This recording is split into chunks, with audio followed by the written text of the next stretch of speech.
بسم اللہ الرحمن الرحیم۔ السلام علیکم۔ بہت سے لوگ روزانہ نماز فجر تو پڑھتے ہیں لیکن غلط طریقے سے، اور یہی وہ غلطی ہے جو ان کے گھروں میں غربت، تنگی، رزق اور بے سکونی کا باعث بن رہی ہے۔ حضور اکرم صلی اللہ علیہ وآلہ وسلم نے فرمایا، جو شخص نماز فجر غلط طریقے سے ادا کرتا ہے، اللہ تعالیٰ اس کے گھر میں 3 بڑی آفات نازل فرماتا ہے۔ پہلی آفت ان کے گھر میں غربت ڈیرا ڈال لیتی ہے۔ یہ معمولی بات نہیں بلکہ روحانی تباہی کا آغاز ہے۔ آئیے جانتے ہیں کہ نماز فجر کو کیسے درست کیا جائے تاکہ رحمتوں کے دروازے کھلیں، نہ کہ مصیبتوں کے۔ مکمل نماز کا طریقہ جاننے کے لیے ویڈیو کو آخر تک ضرور دیکھیے۔ بسم اللہ الرحمن الرحیم۔ السلام علیکم ورحمۃ اللہ وبرکاتہ۔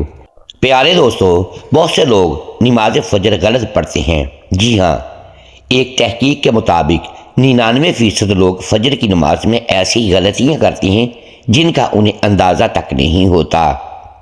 نبی کریم صلی اللہ علیہ وآلہ وسلم نے فرمایا، جو شخص فجر کی نماز صحیح طریقے سے ادا کرے اس کے تمام پچھلے گناہ معاف کر دیے جاتے ہیں، لیکن جو فجر کی نماز کو ضائع کرتا ہے یا غلط طریقے سے پڑھتا ہے اس کے رزق میں تنگی آ جاتی ہے۔ غربت، پریشانی اور محتاجی اس کا پیچھا نہیں چھوڑتی۔ کتنے ہی گھروں میں بے برکتی بس فجر کی کوتاہی کی وجہ سے ہے۔ کہ آپ واقعی فجر صحیح پڑھ رہے ہیں؟ آج کی ویڈیو میں ہم سیکھیں گے فجر کی نماز کا وہ مسنون طریقہ جس سے نہ صرف گناہ معاف ہوتے ہیں بلکہ رزق کے دروازے بھی کھلتے ہیں۔ ایک مرتبہ نبی کریم صلی اللہ علیہ وآلہ وسلم نے فجر کی نماز کے بعد صحابہ کرام رضی اللہ تعالیٰ عنہ سے فرمایا کہ آج رات ایک عجیب بات ہوئی، کیا تم میں سے کسی نے خواب دیکھا ہے؟ صحابہ نے عرض کیا، نہیں یا رسول اللہ صلی اللہ علیہ وآلہ وسلم۔ تو آپ صلی اللہ علیہ وآلہ وسلم نے فرمایا کہ میں نے خواب میں 2 فرشتوں کو دیکھا جو میرے پاس آئے اور انہوں نے کہا، آؤ ہم تمہیں ایک منظر دکھاتے ہیں۔ پھر وہ مجھے لے کر چلے اور میں نے ایسے مناظر دیکھے جو دل کو دہلا دینے والے تھے، لیکن ان سب کے درمیان ایک منظر ایسا تھا جو میرے دل میں اتر گیا۔ آپ صلی اللہ علیہ وآلہ وسلم نے فرمایا کہ میں نے ایک شخص کو دیکھا جو اپنے سر پر پتھر مار رہا تھا، اور جب وہ پتھر لگتا تو اس کا سر پھٹ جاتا اور پھر دوبارہ جڑ جاتا، اور پھر وہ شخص دوبارہ اسے پتھر مارتا۔ اس اذیت ناک منظر کو دیکھ کر میں نے پوچھا کہ یہ کون ہے اور اسے یہ عذاب کیوں دیا جا رہا ہے؟ تو فرشتوں نے جواب دیا، یہ وہ شخص ہے جو قرآن پڑھا کرتا تھا لیکن اس پر عمل نہیں کرتا تھا اور نماز فجر کو چھوڑ دیا کرتا تھا۔ یہ وہ شخص ہے جو فجر کے وقت اٹھتا نہیں تھا اور سوتا رہتا تھا، اسے رب کی پکار سنائی نہیں دیتی تھی۔ یہ وہ بد نصیب ہے جو دنیا کی نیند کو آخرت کی نجات پر ترجیح دیتا تھا۔ اور ایک اور موقع پر رسول اللہ صلی اللہ علیہ وآلہ وسلم نے فرمایا، جو شخص فجر اور عشاء کی نماز باجماعت پڑھتا ہے وہ گویا ساری رات اللہ کی عبادت میں مشغول رہا، اسے اس کا پورا اجر ملتا ہے۔ یار یہ کتنی بڑی بات ہے، کتنی بڑی خوشخبری ہے کہ صرف 2 نمازیں باجماعت پڑھنے سے ایسا اجر جیسے پوری رات جاگ کر عبادت کی ہو۔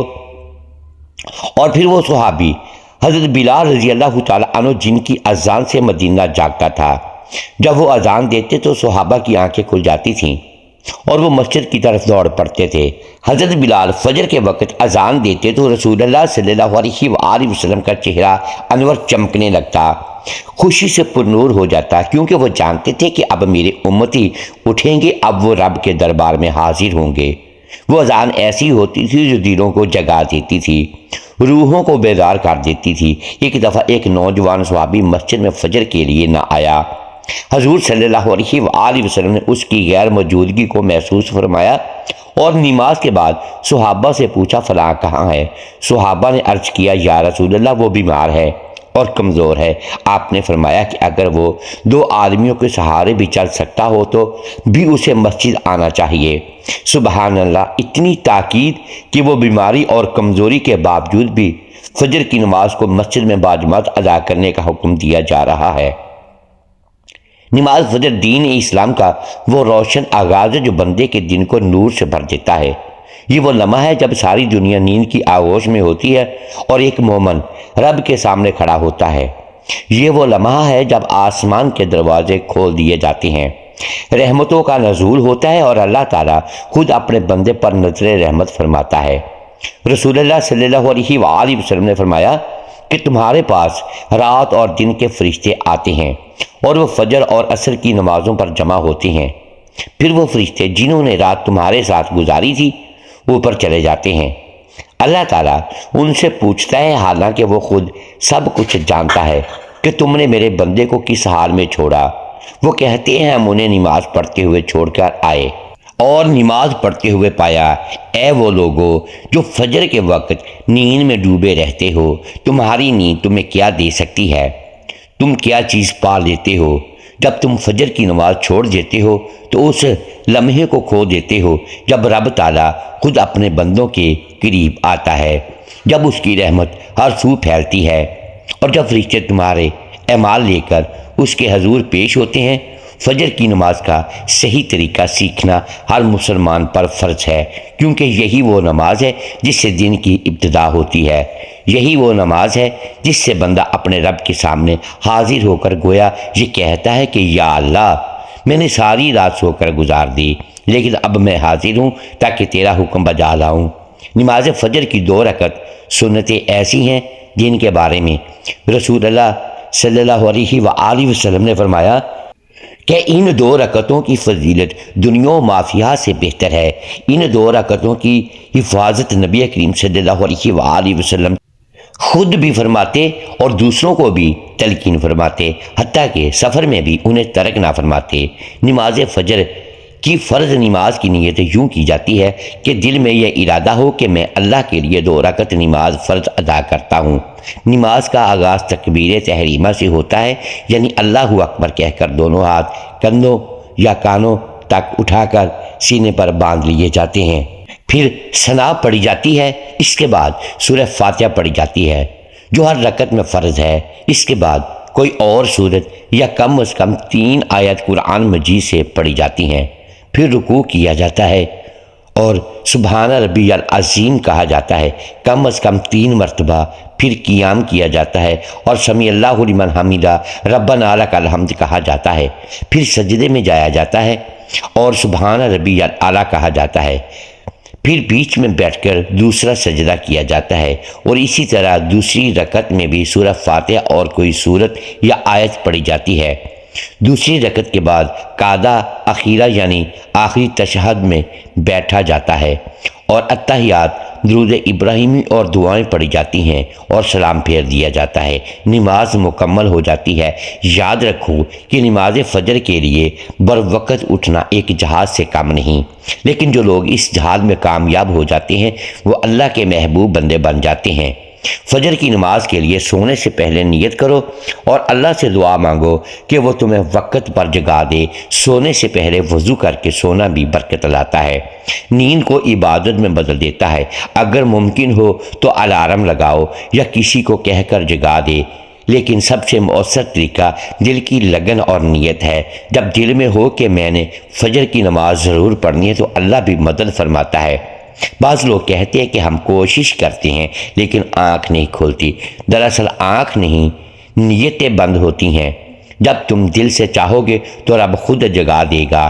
ایسے کئی واقعات موجود ہیں جن میں لوگوں نے سچی نیت کی اور بغیر الارم کے وقت پر اٹھے۔ نبی کریم صلی اللہ علیہ وآلہ وسلم نے فجر کی نماز کو منافقین پر سب سے بھاری قرار دیا، کیونکہ وہ رات کے آرام کو ایمان پر ترجیح دیتے ہیں، لیکن جو لوگ سچے مومن ہوتے ہیں وہ ساری دنیا کی نیندیں چھوڑ کر اللہ کی رضا کے لیے اٹھ کھڑے ہوتے ہیں۔ فجر کی نماز نہ صرف فرض ہے بلکہ بندے کے دن کو برکت والا بناتی ہے۔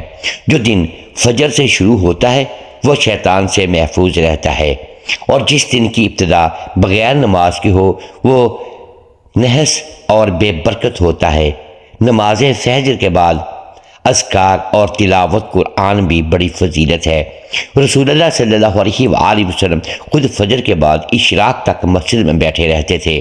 اور اللہ کا ذکر کرتے تھے۔ یہ وقت دعا کی قبولیت کا وقت ہوتا ہے۔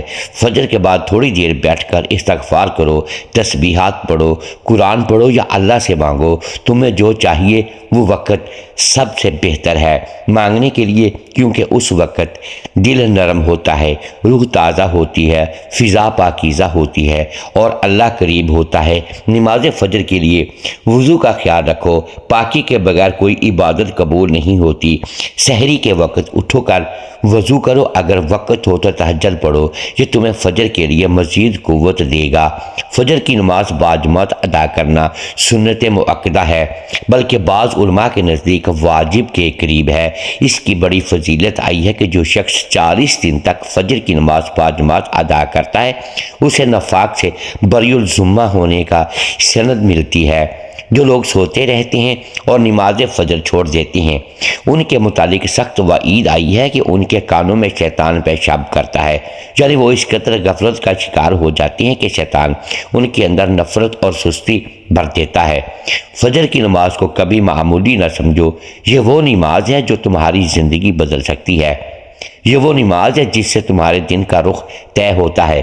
اگر دن کا آغاز اللہ سے ہو تو برکتیں تمہارے ساتھ چلتی ہیں، اگر دن کا آغاز غفلت سے ہو تو نحوست اور پریشانی تمہارا پیچھا نہیں چھوڑتی۔ فجر کی نماز سے تمہارے چہرے پر نور آتا ہے، تمہارے رزق میں وسعت آتی ہے، تمہاری دعاؤں میں اثر پیدا ہوتا ہے، تمہارے دل کو سکون ملتا ہے، تمہارے قدم سیدھے راستے پر رہتے ہیں اور تم اللہ کے قریب ہوتے ہو۔ اس نماز کے ذریعے تم خود کو شیطان کے پنجوں سے آزاد کرتے ہو اور اللہ کی رحمتوں کی چھاؤں میں آ جاتے ہو۔ اپنے بچوں کو بھی فجر کی عادت ڈالو، گھر میں فجر کی اذان کی آواز آئے تو گھر والے جاگ جائیں۔ ماں باپ خود اٹھیں گے تو اولاد بھی اٹھے گی، اگر ماں باپ سوئے رہیں تو بچے کیسے جاگیں گے؟ آج ہمارے گھروں میں فجر کی نماز کا اہتمام ختم ہوتا جا رہا ہے، اس لیے برکتیں بھی کم ہو گئی ہیں، سکون بھی کم ہو گیا ہے، رزق میں تنگی آ گئی ہے اور دلوں میں بے چینی بھر گئی ہے۔ اگر تم چاہتے ہو کہ تمہارے دن خوشیوں سے بھر جائیں، تمہارے گھر نور سے جگمگا اٹھیں، تمہارے چہرے پر سکون ہو، تمہارے اعمال میں خیر ہو، تو فجر کی نماز کو اپنی زندگی کا لازمی حصہ بنا لو۔ کبھی قضا نہ ہونے دو، کبھی سستی نہ کرو، چاہے سردی ہو یا گرمی، نیند کا غلبہ ہو یا تھکن۔ یاد رکھو کہ جنت کی راہیں انہی قدموں سے طے ہوں گی جو فجر کے لیے اٹھتے ہیں۔ اللہ رب العزت سے دعا ہے کہ وہ ہم سب کو نماز فجر نہ صرف باجماعت بلکہ مکمل اخلاص اور صحیح طریقے سے ادا کرنے کی توفیق عطا فرمائے۔ یا اللہ ہمارے دلوں میں نماز کی محبت پیدا فرما اور ہمیں ان خوش نصیبوں میں شامل فرما جن کے گھروں پر تیری رحمتیں، برکتیں اور سکون نازل ہوتا ہے۔ آمین ثم آمین۔ محترم ناظرین، امید ہے آج کی یہ ویڈیو آپ کو پسند آئی ہوگی۔ ناظرین گرامی، اگر ہم اس ویڈیو میں الفاظ کی درستگی دانستہ یا دیدہ دانستہ درست نہیں کر پائے تو ہم آپ سے معذرت خواہیں اور اللہ کے حضور معافی کے طلبگار ہیں۔ ناظرین گرامی، ویڈیو کو لائک کیجیے، چینل کو سبسکرائب کیجیے اور بیل آئیکن پریس کر دیں تاکہ ہر نئی آنے والی ویڈیو آپ تک بر وقت پہنچ سکے اور ہماری حوصلہ افزائی ہوتی رہے۔ اگلی ویڈیو تک کے لیے اجازت دیجیے گا۔ شکریہ، اللہ حافظ۔